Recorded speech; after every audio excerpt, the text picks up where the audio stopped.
What a bounce-back performance from the Toronto Maple Leafs after last night's loss against the Pittsburgh Penguins at Scotiabank Arena. They hit the road to face on the COVID-19 riddled New York Islanders, who have been abysmal this year.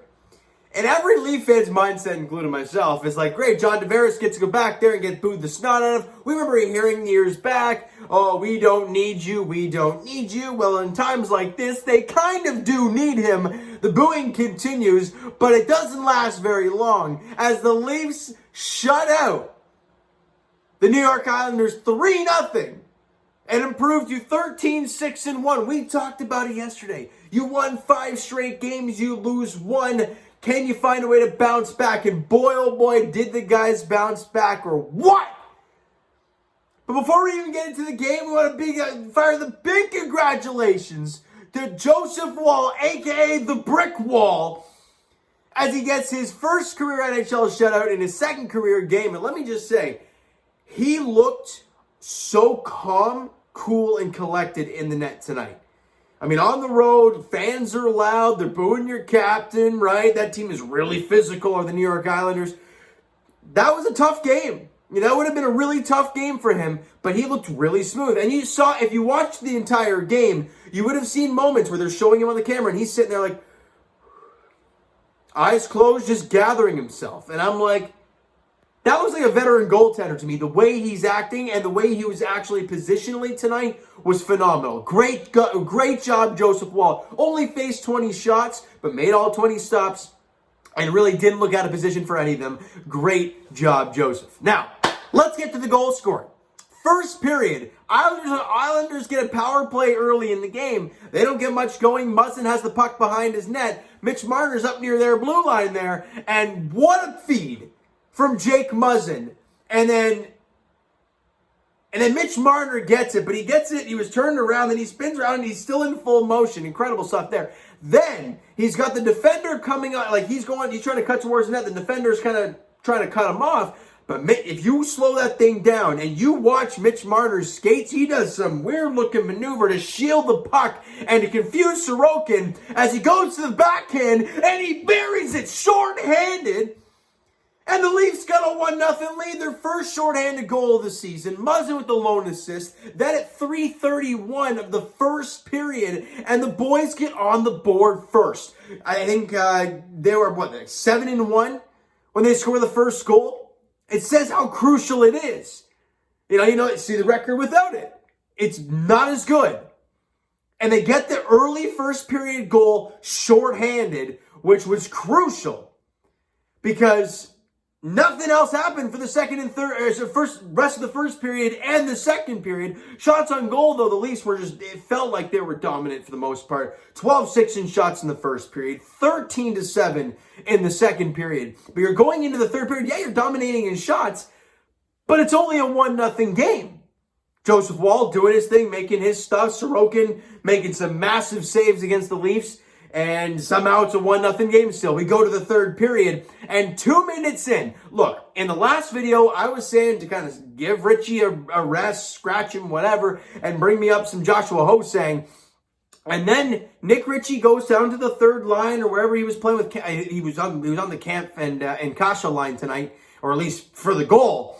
And the puck gets dumped down, and Ritchie makes a beeline right for the puck down behind the net. And he's a strong dude.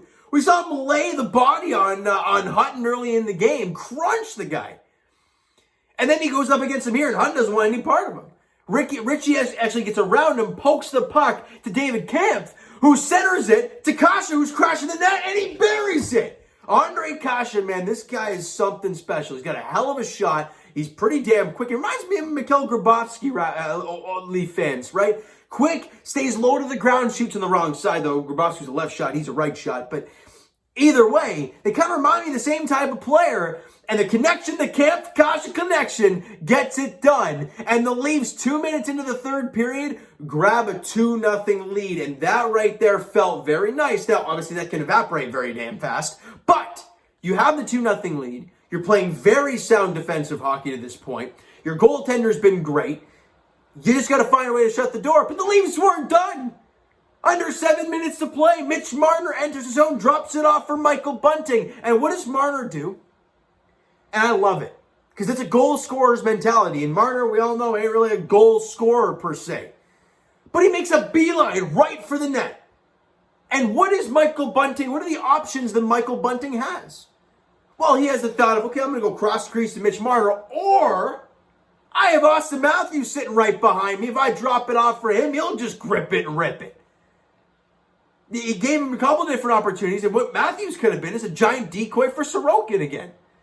Right? You have the multiple options there. He's got to think about all of them all at once. And what does Bunting do? He goes for the cross-seam pass to Marner, and Marner gets enough on it to redirect it, and it goes 5-hole on Sorokin. Marner's first 2-goal game of the season. And the Leafs have a 3-0 lead. Bunting with the lone assist out goes at 13:29 of the third period. And the Leafs got a 3-0 lead. And after that goal, I'm like, okay, you play for Joseph Woll now. And they did. The boys got it done. They even had some more offensive zone time. We always talk, Leaf fans, right? When we're trailing going into the third period, we want to see the momentum the other way. We want to see dominating in possession, shots, offensive zone time, all that stuff in the third period to get back into a game. You know, and when you're holding the lead, like the Leafs were today, you want the puck down in the opposition's end, of course. So in that third period, with that 1-0 lead, the Leafs won in shots 15-7. Over doubled up the Islanders in shots. You clearly saw who were the better team tonight. The Leafs flat out dominated this game for the most part. And 40-20 in shots. I always say that's a meaningless stat, but when the discrepancy is 20, literally half the shots, it tells the tale of the game. Did they have some opportunities and miss the net? Yeah, but you got to hit the net. You know, if you don't hit the net, there's 0% chance that puck's going in. Right? So, great job by the Leafs defense corps. I thought they were fantastic tonight. Muzzin was great. Riley was great. TJ Brody was fantastic in this one. I really, really liked Liljegren and Sandin today. Liljegren was really aggressive on the offense, but again, he was sound with it. He didn't get caught or anything. So that's really important. He did a great job tonight. Special teams-wise, I would say it was meaningless because neither team scored a power play goal. Both teams were 0 for 3 on their power plays. But the Leafs scored the shorty, and that got the Leafs off and running there in the early goings of this one. So definitely they won that battle. And then obviously Joseph Woll with the shutout. Fantastic job for him. Mitch Marner with the 2 goals in the game. Great job for the Toronto Maple Leafs. You guys ready for this now? We hit the West Coast.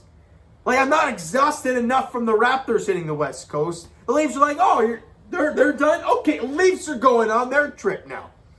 Great.